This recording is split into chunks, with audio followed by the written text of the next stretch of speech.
pour ce qui a été déjà dit et répété, c'est-à-dire le fait que le rapport est le résultat d'un effort collectif de 3 organisations, le Centre de développement de l'OCDE, qui a commencé l'aventure du LEO, mais aussi la CEPAL et récemment la CAF. Je pense qu'il faut le souligner et le souligner nouvellement parce qu'il s'agit d'un effort de réduction de la cacophonie internationale et donc d'un service qui est rendu à tous ceux qui veulent être actifs dans la production de politiques et d'actions collectives afin d'améliorer les conditions de vie en Amérique latine. Donc, mais il y a une deuxième raison. La deuxième raison est qu'on a décidé d'entreprendre dans le temps un effort de continuité. Là où on avait dédié dans les années précédentes le LEO au thème spécifique de la Cumbre ibero-américaine, ça va continuer à être le cas pour une partie du rapport, mais pour le reste, on a décidé de nous concentrer systématiquement sur les tendances macroéconomiques, bien sûr, mais aussi sur les défis structurels, et en particulier ceux qui concernent la structure productive en Amérique latine. Cela, ça va nous donner une continuité de discussions et de présentations. Alors, dans le cadre général de ce que nous on appelle le basculement des richesses, comme il le rappelait l'ambassadeur Eimsol, il y a aujourd'hui des modifications importantes et cela appelle à un renouveau d'intervention et de capacités de politique publique dans plusieurs domaines. La structure productive à l'intérieur de laquelle il faut lire le système de logistique est une composante. Une autre particulièrement importante qui va faire l'objet de la discussion de cette année, ça va être l'éducation et les compétences. Un rapport qui sera donc présenté au Mexique, et je veux remercier le gouvernement du Mexique pour ça, à Veracruz, où va se tenir le sommet ibero-américain de 2014, et à cette occasion on va lancer le nouveau LEO, qui aura bénéficié du soutien du gouvernement du Mexique, du gouvernement espagnol. L'ambassadeur d'Espagne n'a pas pu être avec nous aujourd'hui parce qu'il est à Madrid en mission, mais évidemment il est présent avec nous, et de la Suisse. C'est vrai, ça se pose une question, qu'est-ce qui va se passer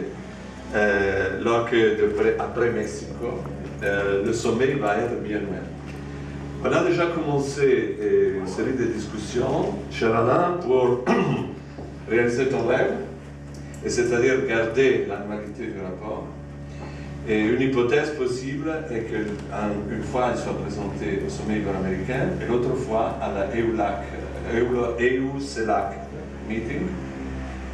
Pour ça, on est en discussion avec Bruxelles. Nous, on est prêts à le faire au cas où il se présente un intérêt de la part de notre partenaire.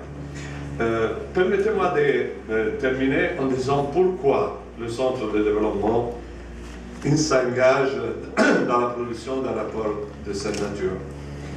Bien sûr, on espère que ça soit utile aux policymakers et à tous ceux qui sont intéressés aux actions collectives en Amérique latine.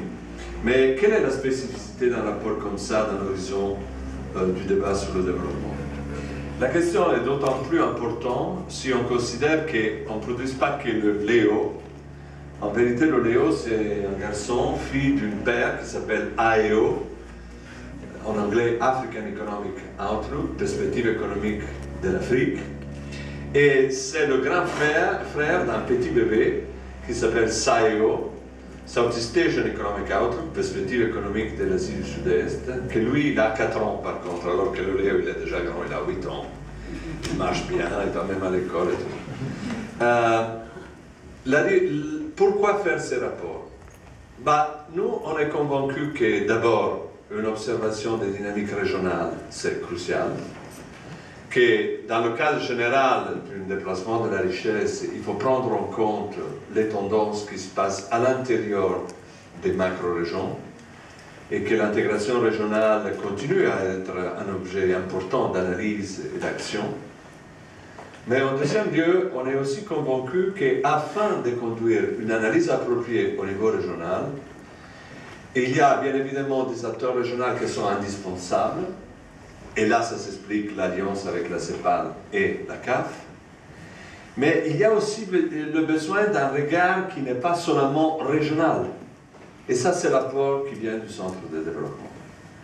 C'est parce que nous, on conduit des analyses en Afrique, en Asie du Sud-Est et en Amérique latine, qu'on peut contribuer à un débat régional qui a tous les avantages de la proximité et d'être sur place, mais qui peut aussi recevoir une aide par une perspective qui est comparative et qui n'est pas nécessairement aussi prise le nez dans le guidon, comme on dit en France, par les contingences du travail le jour que les organisations régionales souvent sont menées à faire. Voilà pourquoi cette idée de mener des analyses annuelles sur les perspectives régionales est autant important pour nous, et c'est là ma réponse à Alain et à sa préoccupation. Voilà, c'était ce que je voulais dire. Je veux vous informer toutefois que cette semaine d'événements autour du Léo est dense. Aujourd'hui, on est à la Maison de l'Amérique latine à Paris. Aujourd'hui et demain, le 18 et le 19 février, il y a la présentation du Léo et de l'édition des statistiques sur le revenu, un produit important sur l'Amérique latine. Ces deux présentations ont lieu en République dominicaine aujourd'hui et demain. Et demain, notre équipe sera à Madrid pour faire également un lancement de ce rapport. Voilà, seulement un dernier mot. N'oubliez pas, marquez dans votre agenda le 30 de juin, parce que c'est la date à laquelle aura lieu le Forum Amérique latine, le forum organisé par le Centre de développement conjointement à la Banque interaméricaine de développement et au gouvernement de la France, qui va se tenir à Bercy et qui est adjacente à la réunion à haut niveau du centre qui se tient annuellement, et celle-là se tient par contre à l'OCDE. Donc le 30 de juin, Amérique latine à Bercy. Marquez-le. Merci.